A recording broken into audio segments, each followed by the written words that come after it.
Halo, balik lagi sama aku Aman.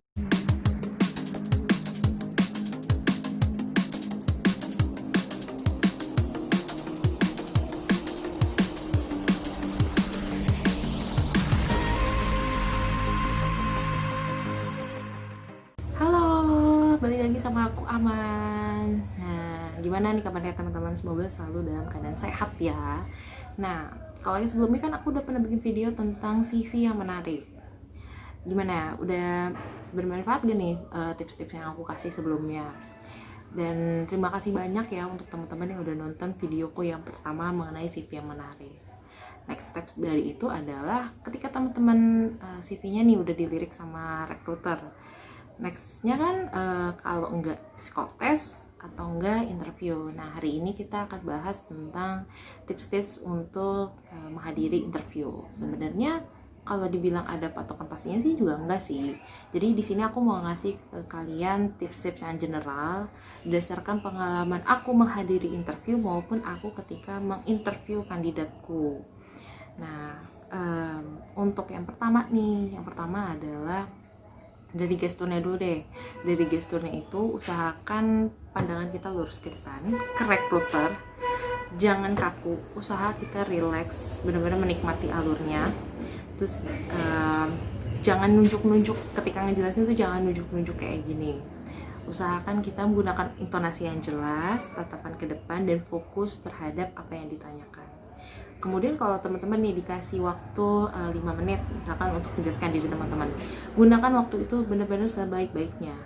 Maksudnya gunakan waktu sebaik-baiknya adalah teman-teman benar-benar ngejelasin biodata diri teman-teman, kemudian juga jelasin tentang kelebihan, pengalaman, prestasi, misalkan pernah di organisasi, pernah menjabat sebagai apa. Kemudian kalau misalkan pengalaman kerja itu job desk-nya apa, terus juga pencapaiannya apa. Misalkan teman-teman pernah achieve melebihi target, misalkan target penjualan. Kemudian misalkan pernah meraih karyawan terbaik, penghargaan karyawan terbaik, ataupun pencapaian teman-teman semua deh. Kemudian juga job desk-nya apa, misalkan mengerjakan laporan atau bisa aplikasi apa. Pokoknya harus benar-benar memanfaatkan kesempatan 5 menit terbaik itu. Nah, kemudian teman-teman juga harus sebelum datang interview, usahakan untuk teman-teman tuh udah tahu perusahaan ini bergerak di bidang apa, nilai-nilainya apa, sehingga ketika recruiter tanya apa yang kamu tahu tentang perusahaan kami, itu teman-teman udah bisa jelasin. Karena di situ juga jadi nilai plus sih, artinya teman-teman juga punya keseriusan untuk berada di posisi itu. Jadi bukan semata-mata bekerja aja, tapi teman-teman juga tahu perusahaan ini seperti apa, nilai-nilainya seperti apa, backgroundnya seperti apa. Nah gitu. Kemudian setelah teman-teman juga mengetahui perusahaannya, teman-teman juga harus tahu job desk yang dibutuhkan untuk lowongan tersebut. Misalnya kalau misalkan lowongan tentang GE, teman-teman harus tahu GE itu kerjanya apa aja, mencakup tentang apa aja. Karena aku pernah waktu itu punya kandidat, dan pas giliran aku tanya, ya cuma sebatas kayak saya sih kurang tahu ya Bu bagian apa, tapi sih palingan ya tentang administrasi, misalkan kayak gitu. Itu kan kayak ini orang niat nggak sih gitu ya. Jadi usahain untuk teman-teman tahu job desk-nya dan tahu juga background perusahaannya itu seperti apa. Nah, kalau misalkan teman-teman ditanya alasan apa yang menyebabkan perusahaan harus merekrut Anda, itu teman-teman bisa jawab karena saya pikir, jangan saya merasa ya, karena kalau saya merasa kan jadi kayak ragu, tapi saya pikir saya sesuai dengan kriteria yang perusahaan sedang cari untuk lowongan tersebut, dan saya juga berpikir bahwa nilai-nilai perusahaan dan nilai-nilai yang saya terapkan itu sesuai, sehingga kita bisa bekerja sama dan saya bisa memberikan kontribusi yang terbaik untuk perusahaan.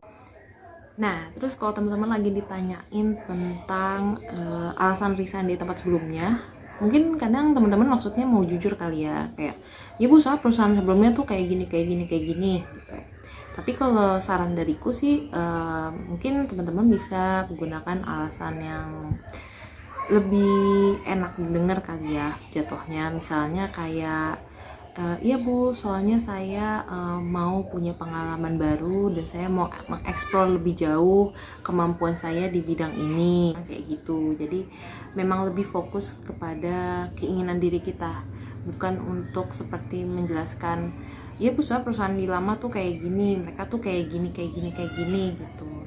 Jadi alangkah lebih baiknya kalau kita memang fokus sama diri kita sendiri dulu aja ketika kita menjelaskan ke rekruter alasan kita kenapa resign. Terus juga aku punya pengalaman yang menarik ketika aku ketemu kandidat dan aku nanya ke beliau, uh, apa harapan beliau di masa depan.